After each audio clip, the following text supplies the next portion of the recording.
Tuna noodle casserole is one of my favorite dishes from my childhood, and today I'm going to teach you how to make the best version of it. Here are the main components to tuna noodle casserole. First of all, the noodle. Traditionally, it is an egg noodle, so my version is also going to be an egg noodle. We want to cook these a little underdone, very al dente, about 6 minutes, because they're going to absorb a little more of the sauce when they bake in the ovens, and they'll be perfect texture.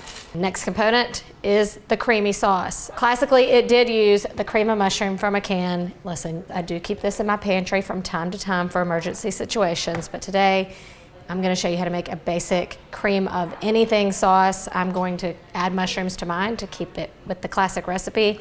I'm using just what we had on hand, which is a little bit of white and a little bit of baby portobellos. No rules here.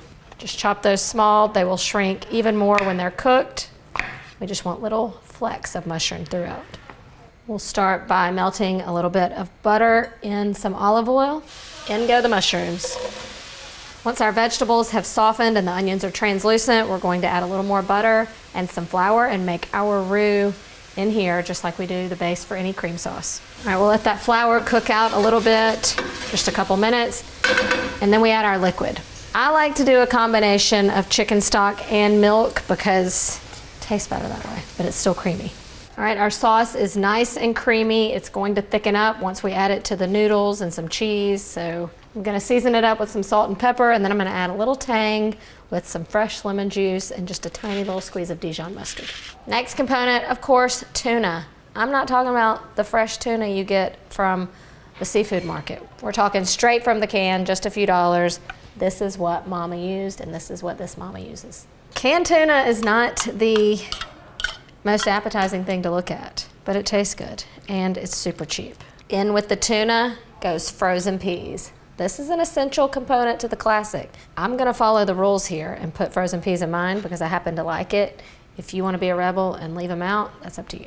All right, my noodles have cooked and I've returned them to the pot in which they cooked, and now I'm gonna add everything else into it and pour it in a casserole dish. And then finally, it must have a crunchy, cheesy top, in my opinion. I think the OG version did not actually have cheese, just some boring plain breadcrumbs and butter. I'm gonna zhuzh that up a little bit by using panko breadcrumbs. These are just a little flakier and crunchier than regular breadcrumbs. I'm gonna add to this olive oil, salt, and then a little paprika because my mom always used to put paprika on her casserole. It's just the perfect meal to make if you've got lots of kid activities. I can remember just coming home from dance practice and my brothers from soccer or whatever, and this would frequent the table at least every other week.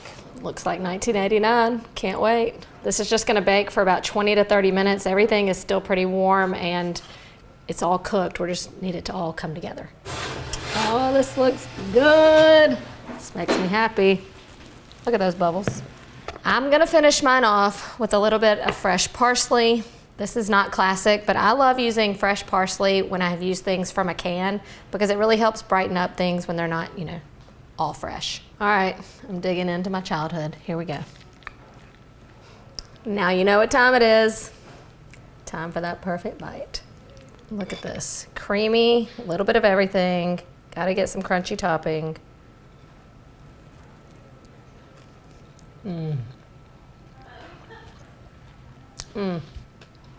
Listen, you have to make this, okay? Even if you say you don't like tuna or it grosses you out, just try it, okay? Just try it. This is the version made with the canned soup. Let's just give it a try for old time's sake. Not bad. Not as good, but not bad. Either way you go, you definitely need to add tuna noodle casserole to your menu this week. It's budget friendly and it's super easy to make, even for a weeknight. When it comes to tuna noodle casserole, you should and you can cook that. Takes me back to that Tuesday night at my kitchen table, eating tuna noodle casserole in my leotard. Do we have a clip of that?